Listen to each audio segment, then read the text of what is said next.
Bien, a continuación vamos a continuar con el tema relacionado con movimiento oscilatorio periódico. Ahora bien, de acuerdo a lo que observamos en el trabajo anterior, mencionábamos que una partícula de masa m se dice que se encuentra en un movimiento oscilatorio si se describe como un movimiento periódico respecto a un punto de posición o de equilibrio estable, ¿cierto? Entonces se presentaban situaciones como el movimiento, ¿cierto? De esta partícula, ¿verdad? Veamos, recordemos ese movimiento. Miren que va y viene, ¿cierto? Y nuestro punto estable es esta raya que ustedes ven acá, ¿cierto? Ahora, otro tipo de situación que se presentaba era la del movimiento de un péndulo, en donde vemos que es un movimiento de tipo periódico oscilatorio porque tiene un punto de equilibrio estable, ¿cierto? Muy bien. Ahora, otro tipo o sistema de referencia que vimos tiene que ver con la masa resorte. Entonces aquí vemos cómo ese movimiento que se describe también es de tipo oscilatorio y periódico, ¿cierto? Porque pues tiene un punto de equilibrio estable, ¿cierto? Y en este que observamos acá, el punto de equilibrio sería este que ustedes observan acá. Muy bien, a continuación lo que vamos a ver es la definición de esos conceptos de movimientos periódicos oscilatorios. Entonces, como ustedes ven aquí, nuestro sistema de referencia para poder explicar esto va a ser el péndulo, ¿cierto? Entonces aquí vamos a definir qué es una oscilación sencilla. Es el desplazamiento de la posición A hasta la posición B pasando por el centro de equilibrio o el desplazamiento de la misma esferita de la posición B hasta la posición A pasando por O. Entonces, la oscilación sencilla es ese movimiento que se describe desde esta posición pasando por el centro, ¿cierto? Por nuestro punto de equilibrio hasta llegar a B. A eso nosotros llamamos oscilación sencilla. Muy bien, ¿qué es una oscilación completa de ciclos? Es cuando el movimiento, ¿cierto? Arranca desde A, pasa por el centro, llega hasta B, luego desde B pasa por el centro, ¿cierto? Por el punto de equilibrio y llega hasta A. A eso nosotros llamamos oscilación completa de ciclos. Muy bien, vamos a definir ahora qué es el periodo. El periodo es el tiempo empleado por la esferita en realizar un ciclo u oscilación completa. Se designa por la letra T mayúscula. Si n oscilaciones completas en t segundos tenemos. Muy bien. Entonces aquí recordamos, ¿cierto? ¿Qué significa este periodo? Este periodo es el tiempo que tarda en hacer una oscilación completa de ir desde el punto A, pasando por O, llegando a B y regresar nuevamente hasta A. A eso nosotros le llamamos el tiempo, ese tiempo que tarda en hacer ese ciclo, ¿cierto? Completo. Ahora, esto se define de la siguiente forma, a través de la ecuación periodo es igual al tiempo total sobre el número de ciclos. Esto representado en forma de variables, tenemos aquí que la t es de variable, ¿cierto? La t es del periodo, ¿cierto? Es igual al tiempo sobre el número de ciclos. Muy bien.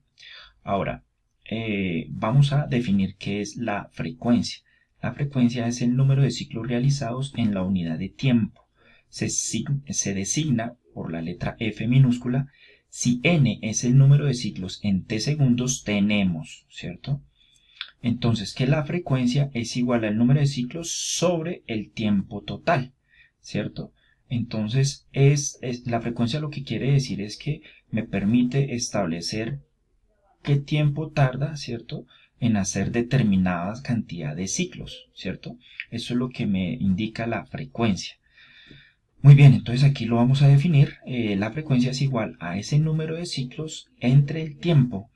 Y la frecuencia también la podemos definir que es 1 sobre el periodo. Podemos concluir que la frecuencia es inversamente proporcional a el periodo. En consecuencia, la frecuencia y el periodo son inversamente proporcionales. Muy bien. Aquí nuevamente vemos otra definición importante que tiene que ver con la elongación. La elongación es la distancia entre cualquier posición que ocupe la esferita y la posición de equilibrio, ¿cierto? Entonces, como ustedes están observando acá, acá tenemos el movimiento que describe en ese va y ven, ¿cierto? De esta esfera. Ahora, esa elongación corresponde a esa distancia. Cuando la esfera se encuentra acá, es esa distancia que se encuentra desde el punto de equilibrio hasta el punto donde está la esfera, ¿cierto? Entonces aquí, ¿cuáles son las distancias de A, B y C? Entonces aquí, como ustedes están observando, C es la distancia que hay desde el punto de equilibrio hasta la máxima elongación, ¿cierto? Que en este caso sería B. A eso nosotros más adelante lo vamos a definir como la amplitud. Ahora, la distancia que hay desde el punto de equilibrio hasta acá, cuando esté la esferita, a eso nosotros lo vamos a llamar b. Pero entonces, para que ustedes tengan claro a qué hace referencia la elongación. Ahora, en forma general, la elongación x se denota con la variable x.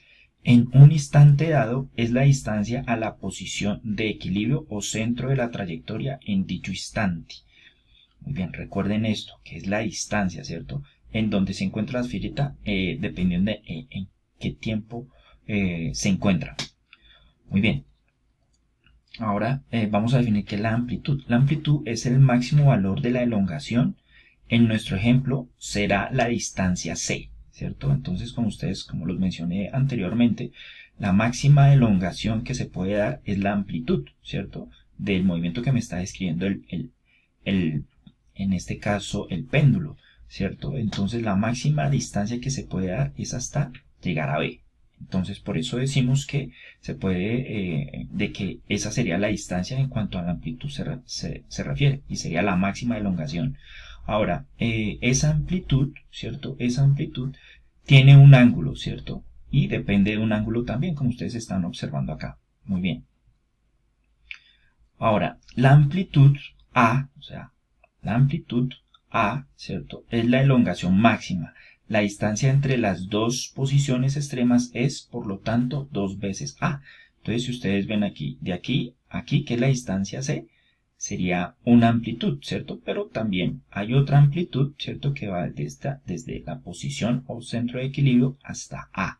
Entonces, podemos decir que hay 2 veces C. Entonces, aquí, para que ustedes comprendan qué quiere decir esto, lo que interpreta es que hay 2 veces, está 2 veces la amplitud. Muy bien, ahora vamos a definir qué son las ecuaciones y unidades de medición. Entonces tenemos aquí las ecuaciones y las unidades.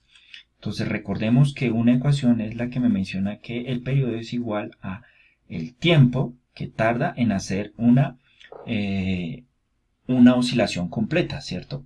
Ahora recordemos algo. El periodo, su unidad de medida en este caso para el tiempo es el segundo. Ahora, los números de ciclos son adimensionales. Cuando dicen que son adimensionales indica que no tiene una unidad de medida y puede ser escrito a través de cualquier valor, cualquier número, ¿cierto? Para nuestro ejemplo, ese número puede ser representado por el número 1 para poder yo establecer cuál sería la unidad de medida para el periodo.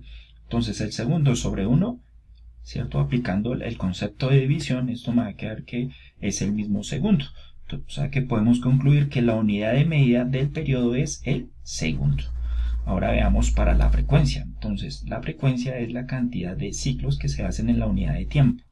Entonces, tenemos que la frecuencia, en este caso, para la cantidad o el número de ciclos, es adimensional sobre la unidad de medida del tiempo, que es el segundo. Entonces hacemos el mismo ejemplo que hicimos aquí con el periodo, podemos concluir que es 1 sobre s. Aplicando las propiedades de potenciación, este segundo se puede subir como al numerador como exponente negativo. O sea que me queda que la frecuencia es igual al segundo a la menos 1. Ahora aquí entra una nueva unidad de medida que se encarga de describir esa medida, ¿cierto? Para la frecuencia, y a eso nosotros la vamos a llamar el hertz, ¿cierto? O sea que cuando encontremos el resultado, ustedes vean s a la menos 1 está haciendo referencia a la unidad de medida hertz, que corresponde a la frecuencia. Ahora tenemos otra ecuación que es que mencionábamos que el periodo y la frecuencia son inversamente proporcionales. Entonces esta ecuación se puede modelar que el periodo es igual a 1 sobre la frecuencia. Como ustedes bien saben, la unidad de medida del periodo es el segundo, como lo definimos acá. Y aquí tenemos también que la frecuencia es igual a 1 sobre el periodo.